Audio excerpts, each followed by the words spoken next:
അച്ഛാ, ഒരു സംശയം. സംശയോ? എന്ത് സംശയം? അതെ, ഈ മാതാവ് മരിച്ചിട്ടാണോ അതോ മരിക്കാതെയാണോ സ്വർഗത്തിലേക്ക് പോയത്? എന്താണ് കാര്യം? ഓ, അതാണോ കാര്യം? നമുക്ക് രണ്ട് പാരമ്പര്യങ്ങളാണുള്ളത്.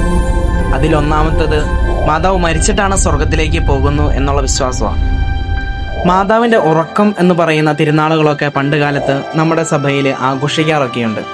മാത്രമല്ല, വിശുദ്ധ ഗ്രന്ഥത്തിന് പുറമെ അപ്രമാണിക ഗ്രന്ഥങ്ങളിൽ മാതാവിൻ്റെ മരണത്തെപ്പറ്റി സൂചിപ്പിക്കാറൊക്കെയുണ്ട്. അതിനർത്ഥം മാതാവ് മരിച്ചിട്ട് തന്നെയാണ് സ്വർഗത്തിലേക്ക് പോയിട്ടുള്ളതെന്നാണ്. രണ്ടാമതായി ഏറ്റവും വലിയ തെളിവ് എന്ന് പറയുന്നത് ആദിമ കാലഘട്ടങ്ങളിൽ വിശുദ്ധരോടുള്ള വണക്കം വളരെ കൂടുതലായിരുന്നു. വിശുദ്ധരുടെ തിരുശേഷിപ്പുകളൊക്കെ വെച്ച് അവർ പ്രാർത്ഥിച്ചിരുന്നു. മാത്രമല്ല, ആ വിശുദ്ധരുടെ കല്ലറകൾ അവരെല്ലാം കണ്ടെത്തിയിട്ടുമുണ്ട്. എന്നാൽ മാതാവിൻ്റെ കല്ലറ കണ്ടെത്തിയിട്ടില്ല. അതിനർത്ഥം മാതാവ് ഉടലോടുകൂടി തന്നെ സ്വർഗത്തിലേക്ക് സംവഹിക്കപ്പെട്ടു എന്ന് തന്നെയാണ്.